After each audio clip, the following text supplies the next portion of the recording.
بسم اللہ الرحمن الرحیم وبہ نستعین انہ خیر ناصرین ومعین اما بعد فقد قال الحکیم فی کتابہ المجید وقولہ الحق بسم اللہ الرحمن الرحیم بقیت اللہ خیر لکم ان کنتم مؤمنین۔ محترم ناظرین، میں آپ کا میزبان سید جواہر علی عابدی حسین ستارے یوٹیوب چینل ٹیم کی جانب سے تمام ناظرین کی خدمت میں ہدیہ سلام پیش کرتا ہوں، اس امید کے ساتھ کہ ہمارے ناظرین جہاں کہیں بھی ہوں گے خوشحال ہوں گے، شاد ہوں گے، آباد ہوں گے۔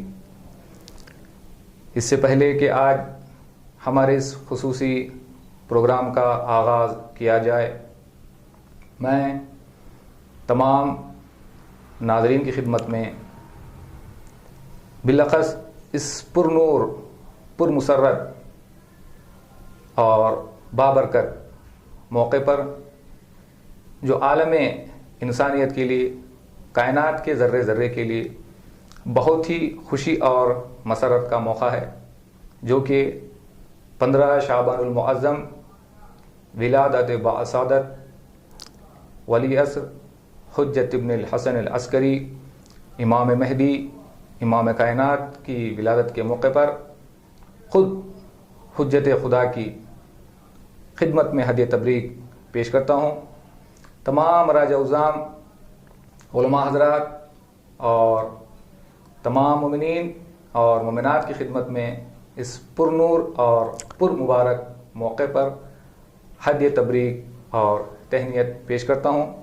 بالخصوص ہمارے ناظرین کی خدمت میں اس پر نور اور پر برکت اور پر مسرت موقع پر میں اپنی پوری ٹیم کی جانب سے دل کی گہرائیوں سے ہدیہ تبریک پیش کرتا ہوں۔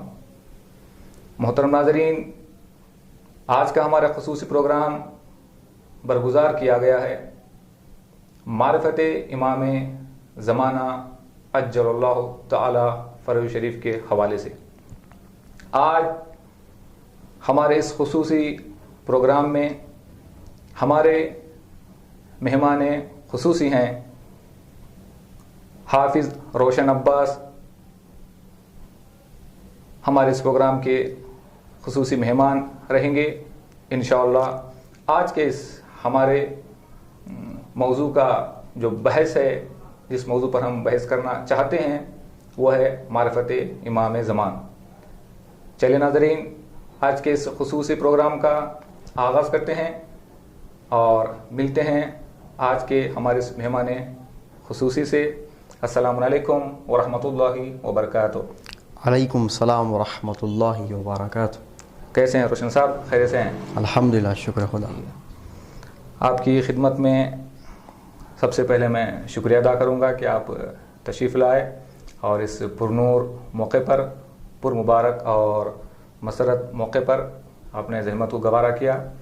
انشاءاللہ اس کا اجر آپ کو ملے گا، اور آپ کی خدمت میں سلام بھی عرض ہے اور ہدیہ تشکر بھی اس کے ساتھ ساتھ جو ہے ولادت باسعادت امام زمان عجل اللہ تعالی فرج شریف کے موقع پر میں آپ کی خدمت میں ہدیہ تبریک پیش کرتا ہوں۔ انشاءاللہ خداوند عالم یہ عید اور یہ برکتیں ہم سب کے لیے پروردگار عالم مبارک قرار دے۔ آج کے اس پروگرام میں میں چاہوں گا کہ کچھ ایسے سوالات امام کے حوالے سے آپ کی خدمت میں رکھوں، تاکہ ہمارے ناظرین کو آپ یہ بتائیں کہ معرفت امام کے حوالے سے جو کچھ بھی آپ نے سیکھا ہے، پڑھا ہے، اس کو ہمارے ناظرین کی خدمت میں پیش کرنے کی کوشش کریں۔ پہلا سوال آپ کی خدمت میں یہ ہے کہ یوں تو پورے کا پورا قرآن اہل بیت کی شان میں نازل ہوا ہے اور تمام آیتیں اہل بیت کے گھرانے کی قصیدہ خوانی کر رہی ہیں اور مدح کر رہی ہیں۔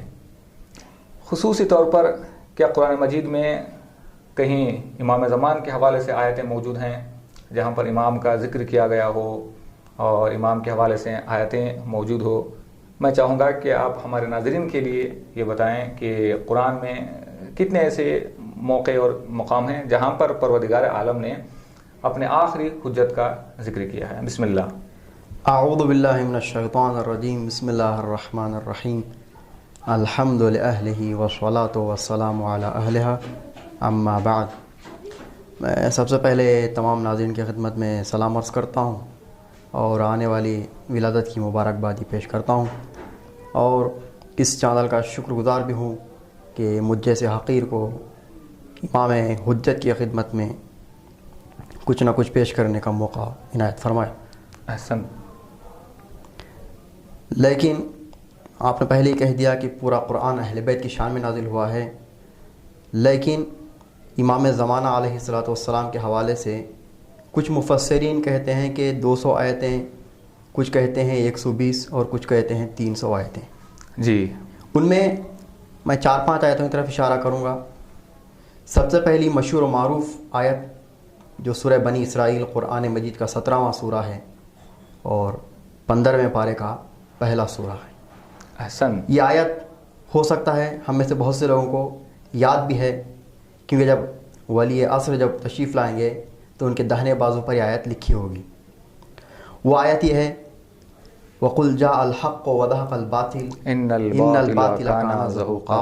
احسن. اے رسول کہو حق آ گیا، باطل مٹ گیا، یقیناً باطل کو مٹنا ہی تھا.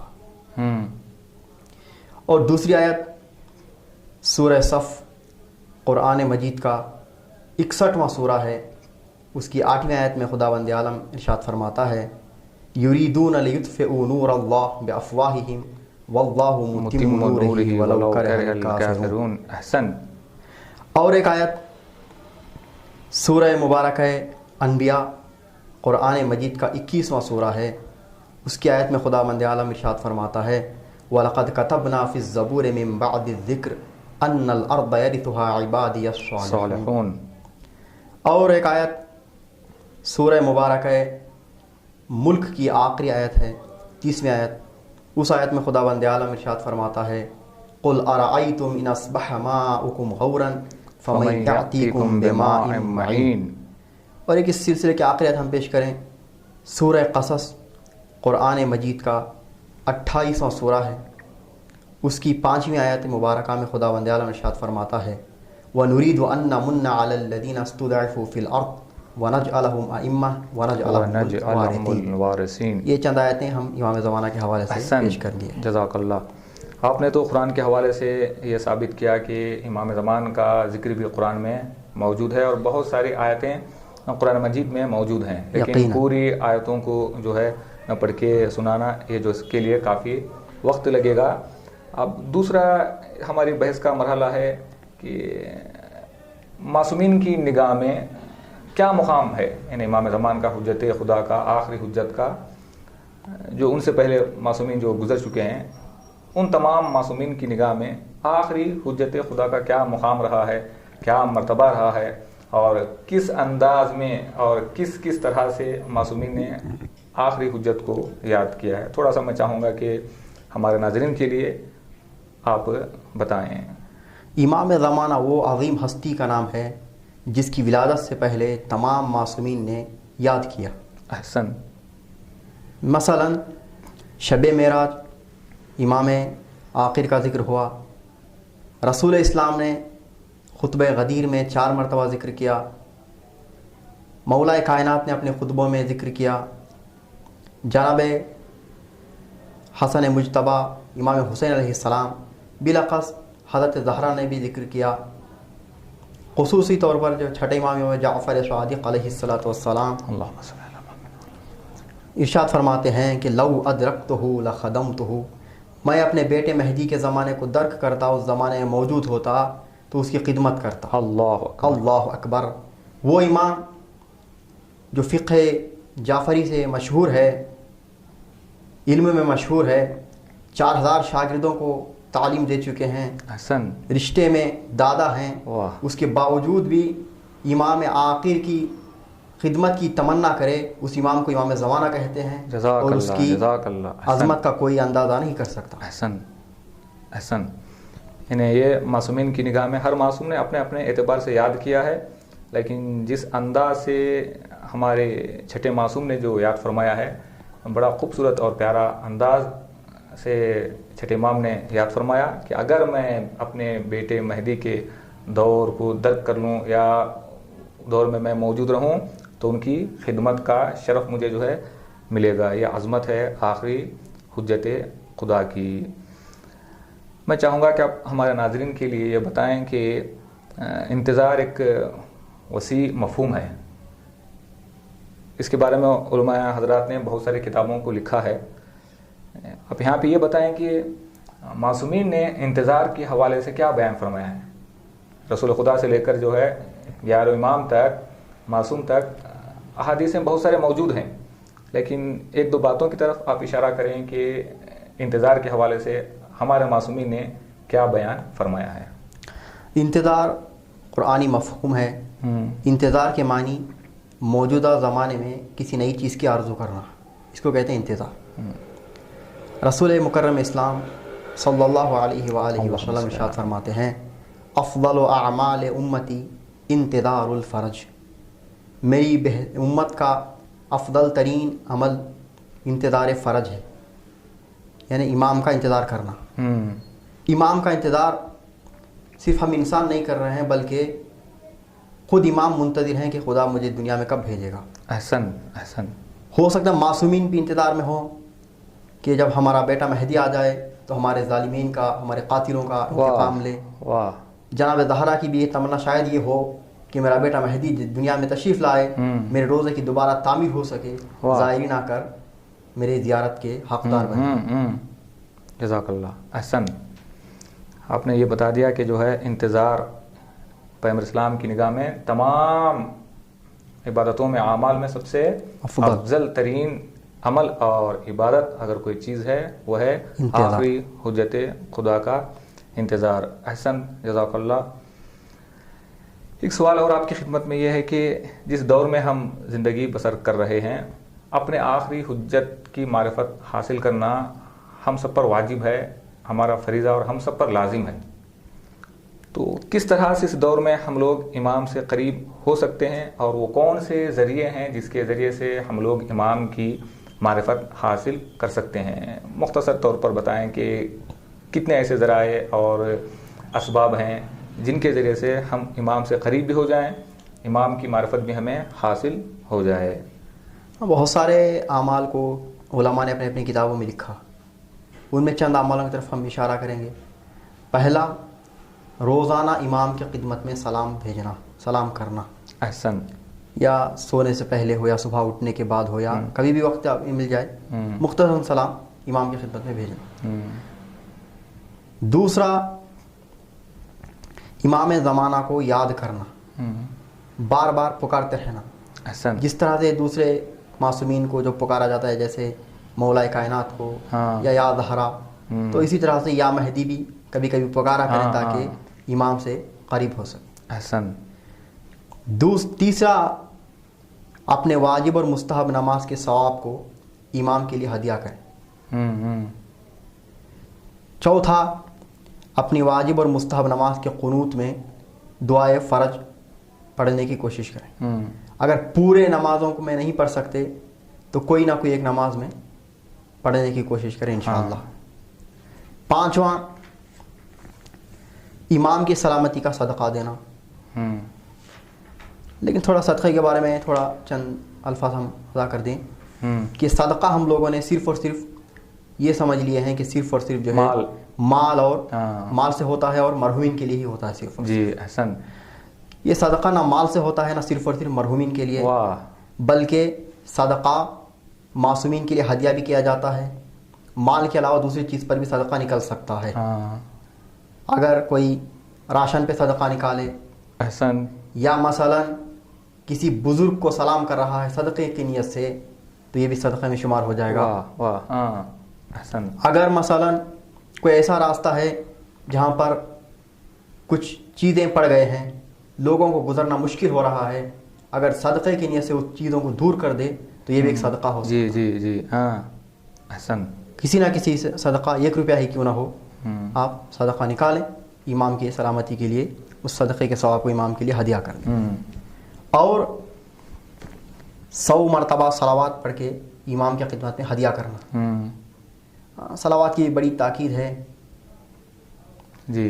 ایک شخص چھٹے امام کی خدمت میں آیا, وہ عرض کرنے لگا کہ دنیا میں سب سے بڑا بخیل کون ہے؟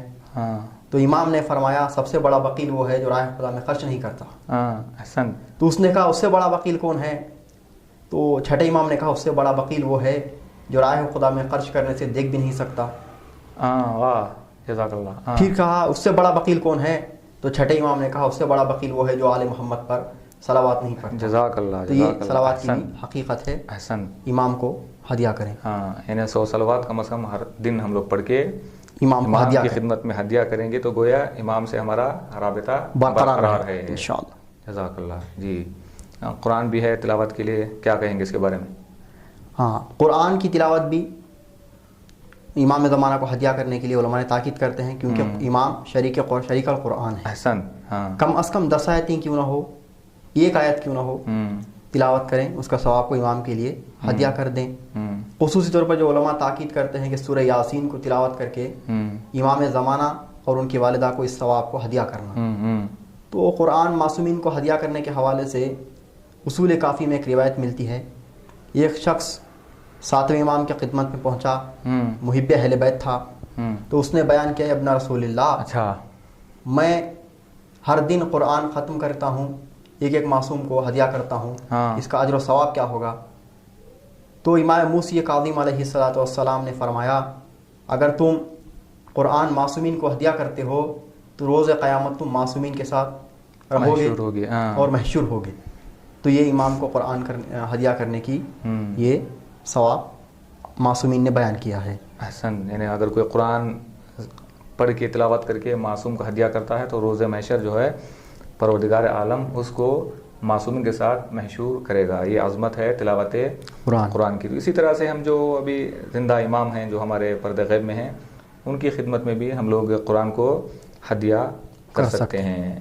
ایک اور سوال آپ کی خدمت میں یہ ہے کہ چونکہ دور غیبت ہے, امام زمان ہم سے جو ہے غیبت میں ہیں, تو اس دور میں ہماری کیا ذمہ داریاں بنتی ہیں, اور احادیث کے ذیل میں اگر دیکھا جائے تو ہماری ذمہ داریاں کیا ہیں, علماء کرام نے کیا ذمہ داریوں کو بیان فرمایا ہے, اس دور میں کون سی ذمہ داریاں ہمارے اوپر جو ہے عائد ہوتی ہیں, اور کس طرح سے ہم لوگ اس ذمہ داری کو پورا کر سکتے ہیں.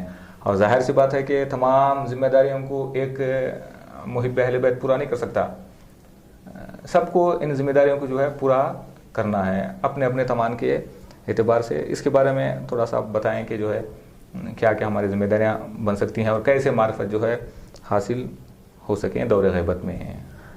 سینکڑوں ذمہ داریاں علماء نے اپنے اپنی کتابوں میں لکھا ہے, ہم صرف اور صرف 2 ذمہ داریوں کو یہاں پہ عرض کریں گے. سب سے پہلی ذمہ داری معرفت امام کو حاصل کرنا. معرفت بھی بہت بڑا موضوع ہے, ہم 2-3 الفاظ میں اس کو بتانے کی کوشش کریں گے. معرفت یعنی امام جو جس چیز کا ہم سے مطالبہ کر رہے ہیں, جس چیز کو چاہ رہے ہیں, اس چیز کو پورا کرنے کا نام ہے معرفت. احسن. جزاک اللہ. اسی کے ذیل میں مشہور و معروف حدیث ہے. ہم میں سے کچھ ایسے بھی لوگ ہیں جن کو حدیث یاد ہے. وہ حدیث رسول اسلام فرماتے ہیں من مات ولم یعرف امام زمانہ مات میتۃ جاہلیہ. جزاک اللہ. کوئی مر جائے اپنے زمانے کے امام کو نہ پہچانے, وہ جہالت کی موت مرا, جہالت کی موت ہوگی. یعنی بغیر پہچانے اگر کوئی مر جائے تو گویا وہ جہالت کی موت پر جو ہے مرا ہے. یہ بڑی خوبصورت حدیث ہے. یہ پہلی ذمہ داری ہے معرفت کو حاصل کرنا. دوسری ذمہ داری امام پردہ غیبت میں ہونے کی وجہ سے غمگین ہونا, اپنے آپ کو غمگین ظاہر کرنا, غم کا اظہار کرنا کہ امام ہم سے دور ہیں, ہمارے ملاقات نہیں ہو رہی ہے, ہمارے گناہوں کی وجہ سے ہم گناہ اتنے کر چکے ہیں کہ ہمارے امام ہم سے غائب ہو گئے. تو اگر مثلا کسی کا بیٹا دور چلا جائے, یا کسی کی ماں چلا جائے, کسی کا بیٹا یا کسی کا بھائی یا کسی کا دوست چلا جائے, تو کبھی یاد آ جاتا ہے تو ہم تھوڑی دیر کے لیے غمگین ہو جاتے ہیں. اگر آنسو نہیں بھی نکل رہے ہیں تو لیکن دل میں غم ہوتا ہے کہ ہمارے ساتھ ہوتا کرتے ہیں تو اچھا ہوتا. تو اسی طرح سے امام بھی ہم سے دور ہیں تو کبھی نہ کبھی تھوڑا سوچنے کی کوشش کریں, غمگین ہو جائیں. جی احسن, ماشاء اللہ. آخری سوال آپ کی خدمت میں یہ ہے کہ اس دور میں ہر انسان مصروف ہے, یعنی بزی, سب کی لائف جو ہے بزی ہے, ہر انسان اپنے اپنے کام میں مصروف ہے. کسی کے پاس اتنا وقت نہیں ہے کہ وہ بیٹھ کے امام کو یاد کرے, مصلی بچھا کے, جا نماز بچھا کے, نماز پڑھنے کے بعد جو ہے دعاؤں کو, لمبی لمبی دعاؤں کو پڑھ کے امام کے ساتھ رابطہ برقرار کر سکیں. ایسا تو بہت کم لوگ کر رہے ہیں, کیونکہ ہر انسان کے پاس وقت نہیں ہے. تو کیا کوئی ایسا عمل بھی ہے اس دور میں مصروف ہونے کے باوجود بھی اٹھتے بیٹھتے چلتے پھرتے, کاروبار میں, جاب پر, آفس میں, سڑکوں پر, گلیوں میں, کوچوں میں, جہاں کہیں بھی انسان جو مومن گھومتا چلتا پھرتا ہے, کیا ایسا عمل بھی ہے جس کے ذریعے سے ثواب بھی حاصل ہو جائے اور جو ہے امام کا حق بھی ادا ہو جائے اور امام کی معرفت بھی حاصل ہو جائے اور امام سے ہمارا رابطہ بھی برقرار ہو جائے؟ کیا اس چیز کی طرف معصومین نے کوئی عمل ہمیں بتایا ہے, سکھایا ہے؟ کیا کہیں گے اس کے بارے میں؟ قرآن مجید میں ایک آیت ہے, جی, یرید اللہ بکم الیسر ولا یرید بکم العسر. واہ, خداوند عالم تم سے آسانیاں چاہتا ہے, مشکل نہیں چاہتا. ہاں, تو دین میں جس طرح سے طویل عمل ہیں اسی طرح سے مختصر اعمال بھی ہیں واہ تاکہ واہ واہ, امام سے قریب ہو جائے اور ہمارا تقویٰ بھی جو ہے حاصل ہو جائے. ہاں, مثال کے طور پر ایک چھوٹی سی عبادت سبھی کے ذہنوں میں ہے. اگر کوئی مثلا ثواب کمانا حاصل کرنا چاہتا ہے تو رات میں اگر وضو کر کے سو جائے گا تو پوری رات عبادت میں گزرے. جی جی, ماشاء اللہ. ہاں, تو اب رہا امام کا مسئلہ, ہم بہت مختصر اعمال میں امام سے قریب ہونا کی تمنا کرتے ہیں. تو علماء نے لکھا, معصومین نے کہا ہے کہ جو صلوات کے ساتھ وعجل فرجہم کو شامل کر لینا. ہاں, یعنی چھوٹے سے جملے کو اس میں ایڈ کرنا ہے, ایڈ کرنا تاکہ امام سے, ہاں, اب عجل فرجہم کہہ رہا ہے تو امام کے حق میں دعا کر رہا ہے. ہاں ہاں ہاں, تو اس چیز سے بھی امام سے قریب ہو سکتا ہے, امام سے قریب ہو سکتے ہیں. حسن, ماشاء اللہ. بڑے خوبصورت انداز میں آپ نے ہمارے سوالوں کا جواب دیا اور اس پرنور اور پر مبارک موقع پر بڑے خوبصورت انداز سے آپ نے آج کے ہمارے پروگرام کو کامیاب کیا اور بڑا اچھا لگا آپ سے ملاقات کر کے اور آپ کے ساتھ گفتگو کر کے اور آپ کے ساتھ جو ہے سوالات کر کے اور جوابات کو سنتے ہوئے. انشاءاللہ ہمارا پروگرام اور ہماری گفتگو ہمارے ناظرین کو بھی پسند آئی ہوگی اور امید بھی ہے کہ انشاءاللہ یہ پیغام دنیا کے گوشوں کنار تک پہنچے اور ہماری آواز سب مومنین تک پہنچے تاکہ لوگ دیکھیں. معرفت امام کے حوالے سے دنیا بھر میں پروگرامز ہو رہے ہیں, جشن ہو رہے ہیں, جلسے ہو رہے ہیں, تقاریر ہو رہی ہیں. ان میں سے ایک چھوٹی سی ہماری خدمت ہے. انشاءاللہ آج کا ہمارا پروگرام پروردگار عالم کی بارگاہ میں قبول ہوگا اور آخری حجت بھی ہمارے اس زحمت کو قبول فرمائیں گی. یہی ہماری دلی تمنا ہے. ناظرین, آپ نے دیکھا کہ کس انداز سے آج کی گفتگو یہ ہماری اختتام کو پہنچی. انشاءاللہ آج کا پروگرام یہیں پر ختم ہوتا ہے. انشاءاللہ پھر انوکھے موضوع کے ساتھ ہم حاضر ہوں گے. تب تک کے لیے سب ناظرین خوش رہیں, آباد رہیں, شاد رہیں. اس وقت تک کے لیے انشاءاللہ خدا کی حفظ و امان میں رہیں. خدا حافظ, فی امان اللہ, والسلام علیکم.